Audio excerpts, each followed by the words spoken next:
Hello, all of my awesome YouTube subscribers for J7409 Weather. I'm Jewel, and today, of course, is Thursday, the 22nd of August, 2019. Thank you so much for joining me, and if it's your first time over here and you're into the weather, please click subscribe and click that bell to ensure that you get all the latest in weather news, forecasts, watches, warnings, and tropical weather as they occur. And I bring them up to date, best to my knowledge, to give you the best true forecast that I can. Now, we got a cold front that's going to cause showers and thunderstorms across much of the central and eastern U.S. with some flash flooding possible. You can see that right in here. It goes from Oklahoma, Kansas, all the way across portions of Arkansas, Missouri, northern Tennessee, a large portion of the state of Kentucky, moving up into West Virginia, all the way up into Pennsylvania. And we also have excessive heat, which we've had, but it's almost over, folks. It's going to continue in the southwest and the eastern seaboard one more day.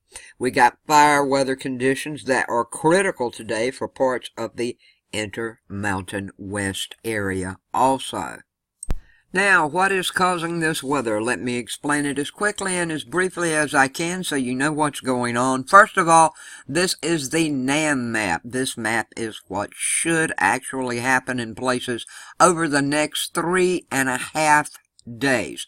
You can see your timestamp right here. It's courtesy of Tropical Tidbits. Thank you very much, Levi, for letting us use it. I will turn it on and tell you what is happening. Now, here we go. We got a cold front. It's forecast to slowly move southeastward across the U.S. for the end of this week. Now, with it, widespread rain and thunderstorms is going to be the focus. Today, we got that chance of some flash flooding in place as this moisture is going to pool. It's going to just pool along the front from portions of the central southern plains eastward into the Mississippi and Ohio valleys and then into the central Appalachians. Now, rainfall rates could be high in these areas, folks, and flash flooding really might occur where the storms train along the same area. By tomorrow, forecast rain totals are around 2 inches with locally higher amounts in eastern North Carolina and southeastern Virginia. May see some flash flooding in these areas also. While the widespread severe weather is not expected today, not too bad at all, and I'll get into that in a moment. However, though, isolated strong to severe thunderstorms are still possible. Now, elsewhere, we got a low pressure system. It's going to move across the northern Rockies and northern plains, causing the chance for scattered thunderstorms in these regions. Locally heavy rain and isolated strong to severe storms are possible there. The western central Gulf Coast may see locally heavy rain as the Gulf moisture streams in, while some monsoonal moisture making its way into parts of the southwest and southern high plains could lead to scattered showers and thunderstorms. And so far as temperatures go, it's looking like another hot day is expected for the southwest, and some excessive heat warnings are in place right now. Now, highs there should be a few degrees lower than in the recent days, though. Still going to be warm, but maybe not quite as hot as you've been having. Now, as this main cold front progresses, highs in the 90s for today for much of the eastern seaboard is what everyone can expect. They should turn to the 70s and low 80s in the mid-Atlantic and northeast by tomorrow. Now, we got some cooler than average temperatures that are expected behind this cold front in the northern central plains to the upper Midwest, and temperatures should be a few degrees below average for this time behind the low pressure system in the northwest as well. And please don't forget, if you are in portions of the central Great Basin and portions of the southwest, the red flag warnings are in effect. They're up. The combination of the low humidities and strong winds are going to lead to a critical risk for a fire to break out. So any kind of fire weather going on in those areas is critical right now. Please be aware and be safe. This is what it's looking like, folks. I'm sorry it keeps jumping around. I can't help that, but you get the general idea of where most of the rain is going to be going, and the system's bringing it. And here we have a look at the NDFD map for rain and thunderstorms that may hatch up. Remember, I tell you that if you have a little orange circle around any areas, if you live in these areas with these little orange lines through them, you might have a chance of a severe thunderstorm to pop up. Now, this is at 12Z for Thursday. Here's 18Z today. You can see how widespread it gets. Midnight Friday. Here we go, looking like real severe weather may break out up in parts of Montana, moving on down into Wyoming, maybe in the panhandle of Nebraska area also. 6Z run Friday, here we go. 12Z run Friday. Midnight Saturday, you can see that low pressure is pushing this rain all the way over as the high pressure from Canada moves down, bringing the cold front. And here's the 12Z run for Saturday. Here's the categorical outlook map for severe weather today. Before I go any further, I want to thank Blue, and I want to thank Robert's Girl for being my moderators yesterday in the live program. Thank you so much, guys, for doing that. And thank everyone who joined me. We just had a wonderful time. We discussed a lot of things, and we kept up with the severe storms as they popped up and were moving across parts of the U.S. Once again, earlier I said the severe weather may not be quite as bad today. We still do have these chances of it breaking out. Isolated severe wind gusts are also possible this afternoon and evening from Oklahoma eastward across the Ohio Valley and into parts of the Mid-Atlantic and New England.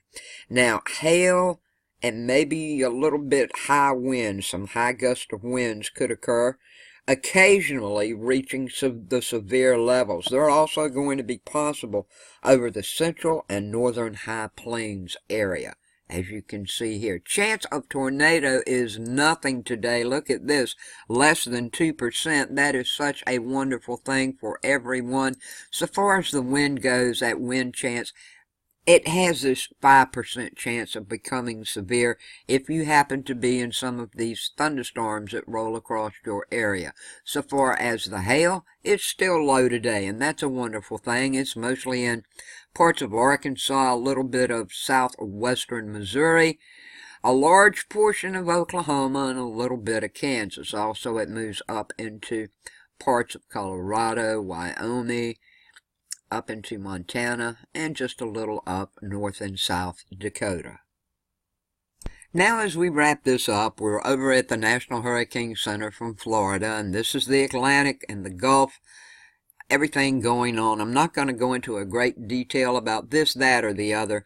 Today is Thursday. Today is the day that I do my update full-length tropical weather outlook.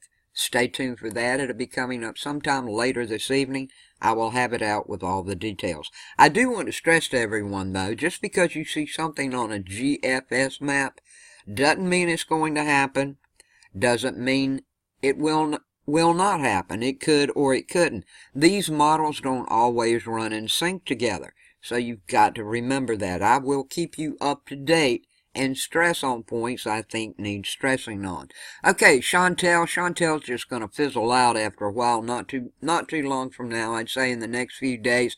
But this morning, 35-mile-per-hour winds. The pressure is 1,010 millibars, just like it has been for the last 24 hours. It's located 39.1 north, 45.7 west, and it's moving east at 17 miles per hour. Now, this little system right here that everybody wants to know about, well, it's got a 0 chance of forming in 2 days, 20% in 5 days. It's still just a trough of low pressure. Okay, it's not even a big pressure system.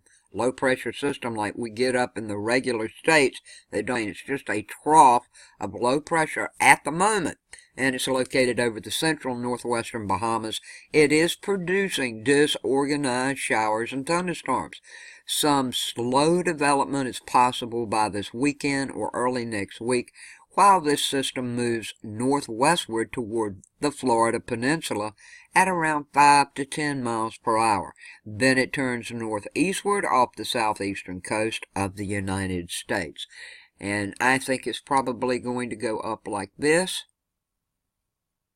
bounce around a little, come back out, move up this way, and hopefully it's going to be off the coast somewhere in here between South and North Carolina.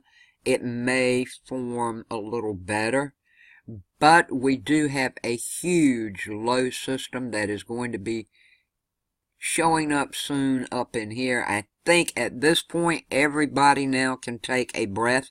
I think it's going to get caught up in this low system, and this low system is going to pull it up and on out. For my friends up in Nova Scotia, maybe around St. John's, somewhere in those areas, you may get some of this system after it develops some, but hopefully it's not going to be too drastic for you.